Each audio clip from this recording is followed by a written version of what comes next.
अंदर विधानसभा चल रही थी और बाहर विपक्ष चल रहा था। ये बड़ा गजब का नजारा था। ऐसा तो कई बार होता है कि विधानसभा से विपक्ष बहिर्गमन करता है और उस दौरान जब विपक्ष बाहर जाता है तो उस दौरान सदन की कार्रवाई ठप होती है या कई बार विपक्ष के लोग बाहर बैठ जाते हैं। लेकिन ये जो नज़ारा था आज का, ये बड़ा गजब था।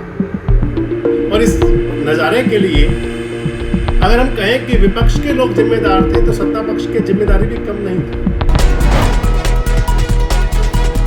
दोस्तों नमस्कार, मैं संजय मग्गू और मौजूद हैं देश रोजाना के डिजिटल मीडिया मंच पर। आज हरियाणा विधानसभा का सत्र था, विशेष सत्र। और ये विशेष सत्र अगर कहें तो दो बातों को लेकर के था। पहला तो था कांग्रेस पार्टी के खिलाफ निंदा प्रस्ताव पारित करने के लिए, और दूसरा था कि जो ग्रुप डी के एम्प्लॉयज़ होते हैं, कर्मचारी, उनको क्लर्क के तौर पर नौकरी में प्रमोशन मिल सके, ये अधिनियम लेकर के आना था। अंदर विधानसभा चल रही थी और बाहर विपक्ष चल रहा था। ये बड़ा गजब का नज़ारा था। ऐसा तो कई बार होता है कि विधानसभा से विपक्ष बहिर्गमन करता है और उस दौरान जब विपक्ष बाहर जाता है तो उस दौरान सदन की कार्रवाई ठप होती है या कई बार विपक्ष के लोग बाहर बैठ जाते हैं। लेकिन ये जो नज़ारा था आज का, ये बड़ा गजब था।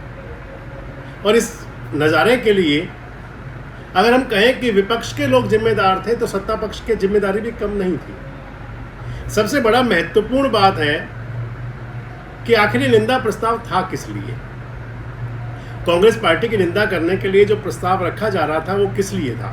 अगर निंदा प्रस्ताव की बात आ जाती है कि लोकसभा, अभी आपने देखा होगा पिछले दिनों 16, 17, 18 3 दिन लोकसभा होनी थी, लेकिन 2 दिन हुई। लोकसभा बुलाई गई थी, लोकसभा का सत्र हुआ था। नारी वंदन अधिनियम के अंदर जो कानून बन चुका है, कानून भी 16 अप्रैल की रात को ही वो लागू हुआ।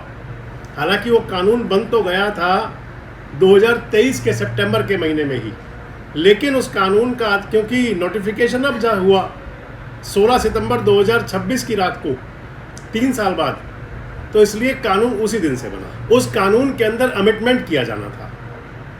मैं आपको बताता चलूं कि ये सब था क्या आखिर। दरअसल भारत के अंदर महिलाओं को 33% आरक्षण दिया जाए, बड़ी पुरानी मांग है ये। कई बार इसको लेकर के सदन के अंदर, संसद में, लोकसभा, राज्यसभा के अंदर कई बार हंगामा हुआ करता था। कभी पक्ष नहीं चाहता था तो कभी विपक्ष नहीं चाहता था।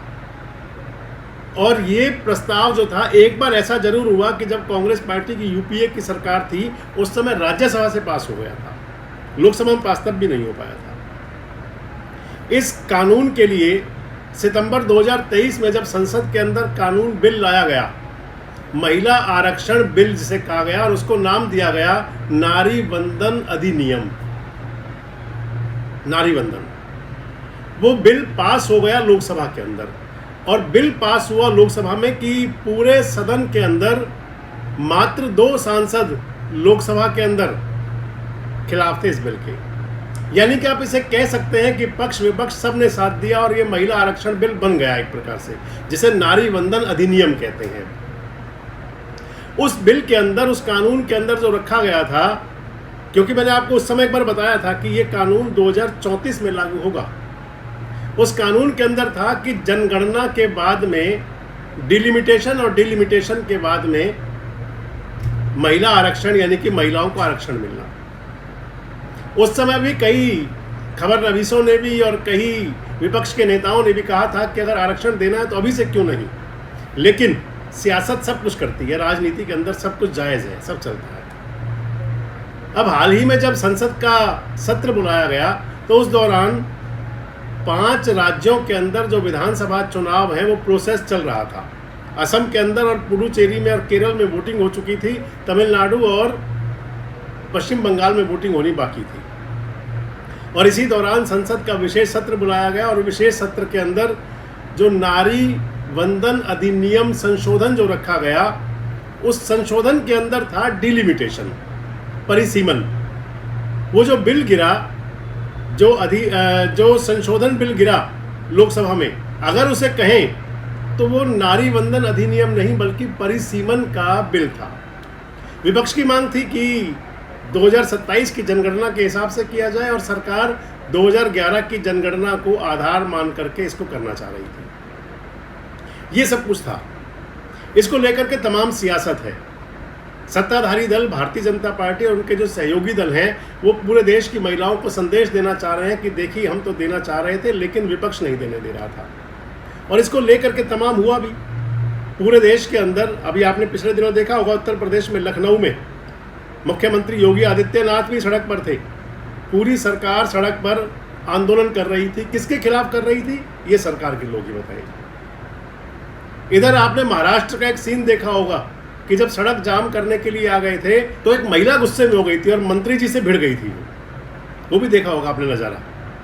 खैर, आज हरियाणा का जो सत्र था, ये सत्र आने वाले दिनों में आपको भाजपा शासित जो राज्य हैं उन सभी में विधानसभा के विशेष सत्र मिलेंगे।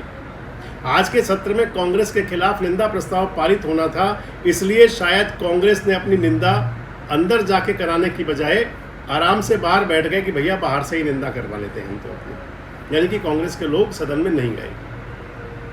इतना जरूर है कि जो दूसरा कर्मचारियों के लिए जो कानून अधिनियम बना उसमें कांग्रेस की मौजूदगी होनी चाहिए थी। ये दायित्व था, कांग्रेस पार्टी के लोग कर सकते थे कि जब उनकी निंदा हो रही थी तो वो बाहर आ जाते और जब कर्मचारियों के लिए, श्रम एम्प्लॉयज़ के लिए जो उनके हित का कानून बनना था, अधिनियम आना था, उस पर वो अपना समर्थन कर देते।